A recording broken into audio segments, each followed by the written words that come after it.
Alright, so the third Marvel film in the cinematic universe, Iron Man 2. Now, this one is one of the Marvel films that gets the most shit. Like, in terms of the Marvel Cinematic Universe, this is considered, like, the worst, or one of the worst. And I completely see why. I definitely do, because this movie is really. It's very convoluted. Because the first film at the end credits whenever we had Samuel L. Jackson appear as Nick Fury talking about the Avengers Initiative, then that made everybody excited. And then this is their one movie where, to me, they tried to put a lot in this and make it convoluted to allude to the Avengers. Um, and it's not like a terrible movie at all. I think this is still great. I still love this movie, but it is out of all the Marvel Cinematic Universe films, it might be my second to least favorite out of all of them. Um, just because it does have a lot of things about it that are really great. I think that the performances, again, like the first one, are really fantastic. Robert Downey Jr. just steals the show again. Gwyneth Paltrow is great. Don Cheadle is a great new roadie for the second film. Um, Mickey Rourke is fine, but he's not really in the movie enough. And I know that they cut a lot of his scenes. Um, and Sam Rockwell is great, and Samuel L. Jackson's great. Like, all of these characters in this movie, with the performances, are really, really good. I really think that the performances in this movie are really, really a standout. And I think the action is really, really good. The action, I think, is really great as well. It honestly, like, in terms of the first two, the action in this I prefer more, but I prefer the first movie as a whole more because it's more streamlined, and it also is a better movie and more entertaining than this one. But this one, I think, still is a solid sequel with problems. But that doesn't mean I can't like it or love it. And I really do like this movie. I think that it does. Like I said, the performances are great. The action's great. Um, the way that they have the second film with Tony Stark and how he is not becoming much different, but he is developing a tiny bit more, where he is slowly realizing who he was with his father and his father's past, in terms of how he's going to, by the end of the movie, become the hero again. And I like the idea of incorporating the dad in there, because in the first film they just mentioned that they mentioned the father, but they didn't really explain why, like what happened to the father. And in this one, it's explained more through just footage of him, who John Slattery plays in this movie too. But I really like the idea of having him, even though his father's gone. Like, I like the idea of Tony Stark learning with this film, this journey of him becoming more of a hero because of learning from the mistakes of his father and Ivan Vanko's father, which I think is really cool that they do the thing where the hero and the villain are the same. But I really like it in this movie, even though Mickey Rourke's character Ivan Vanko is not very developed at all.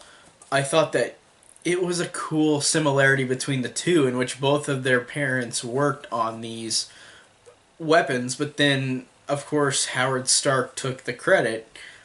And then whenever Ivan Vanko's dad dies at the beginning of the movie, you get the idea of why Ivan is like this, why he is pissed and angry, and why he makes these kind of weapons that he does, and makes the suit, just like in the first movie whenever they did that too, for the villain.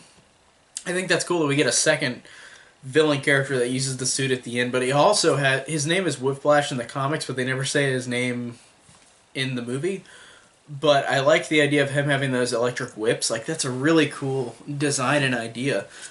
And I like the idea of having that scene at the Grand Prix whenever Tony Stark is not in the suit, and Whiplash is just, like, completely trying to kill him, and he's got no suit on, so he's basically helpless. But I like how they do moments like that in the movie, where he doesn't feel safe, in terms of, like, that scene, or in terms of him dying from the thing that is keeping him alive, Tony Stark. I like the idea of that, and having him start to realize more about himself. And I really liked his Tony Stark's development in this movie. The villain just is very in terms of the scenes cut and in terms of how the villain is perceived in the movie, it's pretty bland.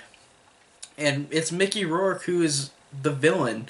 That's something that is surprising that you can make it that bland and have Mickey Rourke. Because Mickey Rourke literally just got done with The Wrestler, I think, right before this movie started. Like, I think he went to this movie after The Wrestler.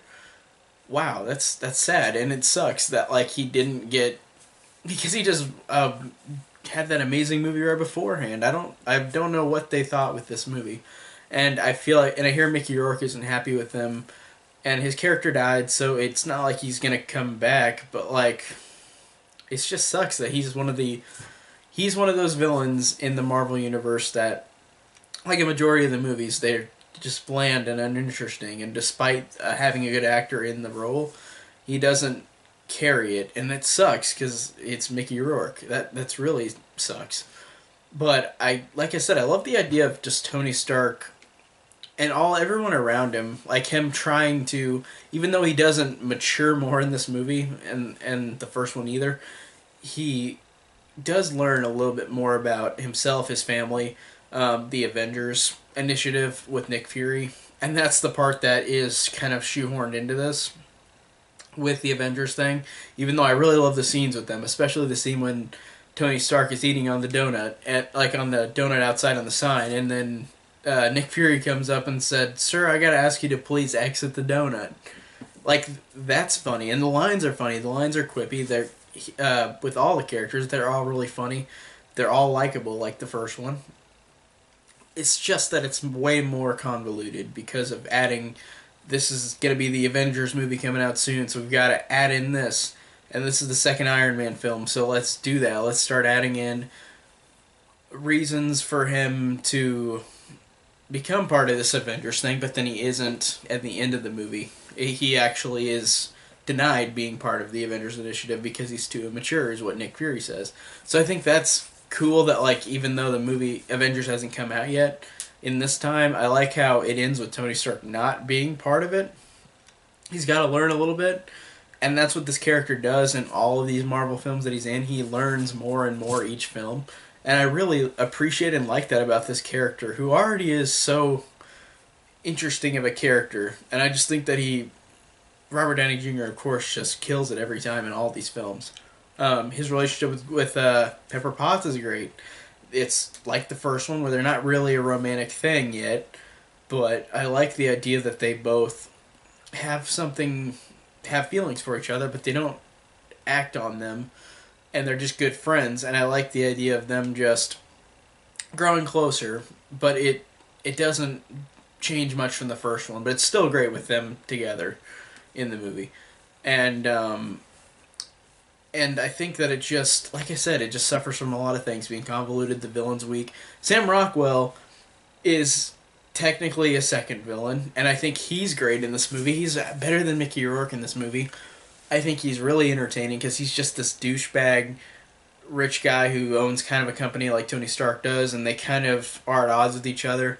I think that's really funny, and I think that Sam Rockwell is just this fun character that works well against Tony Stark. I think that it's funny showing both of them together. And I like the idea that we get Black Widow in this movie too. Again, with the Avengers thing, it's gonna start with they start with having her in this movie, and I like how she doesn't take a giant amount of spotlight in the movie, but whenever she's in the movie, she really is great and sells this performance. And it's really cool just to see her for the first time in this movie now after watching all these films, because it's really cool just to see her become part of this universe. And Scarlett Johansson is a perfect, I think, casting for it, even though I've never read the comics, but in terms of just how gorgeous and badass she is, I like that she really just has a great personality and a great a great performance in all these movies as Black Widow. I really love her in these movies, and I think that she's great in this one, and it's a great starting point for her. So, overall, Iron Man 2 is just one of those sequels that does try a little too hard with incorporating the universe thing, and I'm glad that this is one of the only ones that really strongly did that. You can argue Avengers 2 did that, but not like to the extent of this. But overall, I think that Iron Man 2 is definitely one of the weakest Marvel films because of the things I pointed out. But that doesn't mean it's not one that is entertaining and enjoyable, and I love all the performances. I love the action.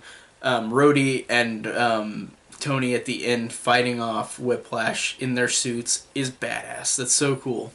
But overall, Iron Man 2, just like I said, was one of the weakest, but it is still really entertaining. It's still fun. It's still infinitely watchable, just like all the other ones. Just definitely a weaker film in the saga, in the franchise as a whole.